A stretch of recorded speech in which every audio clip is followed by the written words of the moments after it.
Hello dear students, welcome to my YouTube channel time bound study. आज के इस video में हम डिजिट के बारे में सीखेंगे कि डिजिट मतलब अंक क्या होता है और इसको हम कैसे पहचानेंगे कि ये अंक है कि संख्या है। क्योंकि अक्सर ये देखा जाता है कि स्टूडेंट्स अंक और संख्या इन दोनों में कंफ्यूज रहते हैं। डिजिट और नंबर में अक्सर सभी लोग कंफ्यूज रहते हैं। मैं भी पहले ऐसे ही कंफ्यूज था कि अंक क्या होता है और संख्या क्या होता है। तो अगर आपको भी सीखना है और जानना है इन दोनों में क्या अंतर है, इसको अगर हम कहीं लिखा हुआ है तो इसको हम कैसे पहचानेंगे कि ये जो लिखा है वो अंक है कि संख्या है। तो चलिए अब स्टार्ट करते हैं वीडियो। हम लोग आज सीखेंगे डिजिट। डिजिट क्या होता है, इसको हिंदी में कहते हैं अंक। और इसमें सबसे इम्पॉर्टेंट बात है, इस चैनल पे आपको एकदम सीक्वेंस से मैथ के सभी टॉपिक्स पढ़ाए जाएंगे। कल वाले वीडियो में हम लोग सीखे थे शून्य के बारे में और आज वाले वीडियो में सीखेंगे कि डिजिट क्या होता है। फिर इसके बाद वाले वीडियो में हम लोग सीखेंगे संख्या क्या होता है। मतलब एकदम सीक्वेंस से आप सबको इसमें मैथ सिखाया जाएगा। तो चलिए सीखते हैं अंक क्या है। अंक सीखने से पहले आपको पता होगा कि हिंदी के जो वर्णमाला हैं, छोटा आ से लेकर और ज्ञा तक, इसको हिंदी का वर्णमाला कहा जाता है। छोटा आ से और ज्ञा तक के बीच में जितने भी इसमें वर्णमाला आते हैं, जितने भी वर्ड या अक्षर आते हैं, इन्हीं वर्णों से मिलकर हिंदी के जो भी शब्द, वाक्य या पैराग्राफ बनाए जाते हैं, इन्हीं वर्णों के सहायता से बनाए जाते हैं। ठीक इसी प्रकार से इंग्लिश का जो अल्फ़ाबेट होता है ए टू जेड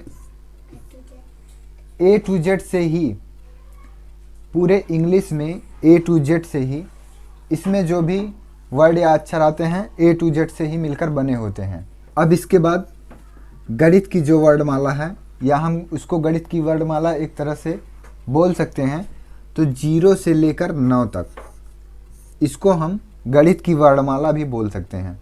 क्यों? क्योंकि 0 से लेकर 9 तक के जो अंक होते हैं, इसी को ही अंक कहा जाता है। 0 से लेकर 9 तक जो अंक होते हैं, इन्हीं अंकों से मिलकर बड़े से बड़े संख्या का निर्माण होता है या बड़े से बड़े संख्या को बनाया जाता है। जैसे एक कोई संख्या लिख दिए 365, इसको लिख दिए तो 365 जो बना है वो 0 और 9 के बीच में जो भी अंक आए हैं उन्हीं से मिलकर बना है 365। इसमें देखिए एक डिजिट 3 है, एक डिजिट 6 है और एक डिजिट 5 है। तो इन्हीं अंकों से मिलकर एक संख्या का निर्माण होता है। और एक बात और ध्यान देना है आप लोगों को कि जब सिंगल डिजिट कहीं रहेगा, जैसे 2, 4, 5, 6, 7, ये सभी अंक हैं। ये सभी अंक हैं क्योंकि ये अकेले है, ये भी अकेले है, ये भी अकेले है, ये भी। जहाँ पे सिंगल डिजिट होगा, सिंगल डिजिट जहाँ पे होगा उसको अंक बोलेंगे। तो अब आपको समझ में आ गया होगा कि अंक क्या है और संख्या क्या है। एक बार हम आपको अब से बता दे रहे हैं कि जब अंक और संख्या में डिफरेंस करने के लिए आपके सामने कोई चीज़ आएगा या कोई संख्या आएगा, कोई अंक आएगा, तो आप उसकी पहचान कैसे करेंगे कि वो अंक है कि संख्या है। अगर सिंगल डिजिट कहीं पे है तो वो हो जाएगा अंक। 0 से लेकर 9 तक के बीच में अगर कोई भी अंक आया और वो सिंगल है तो उसको हम कहेंगे अंक। लेकिन सिंगल से जैसे डबल हुआ, यहाँ पे एक 0 हम बढ़ा दिए अगर, तो सिंगल से डबल हो गया, 2 लोग हो गए। तो जहाँ पे 2 लोग हुए उसको संख्या बोलते हैं। वहीं से ही आपकी संख्या स्टार्ट होती है। इस वीडियो को देखने के बाद आपको ये बात समझ में आ गया होगा कि अंक क्या है और संख्या क्या है।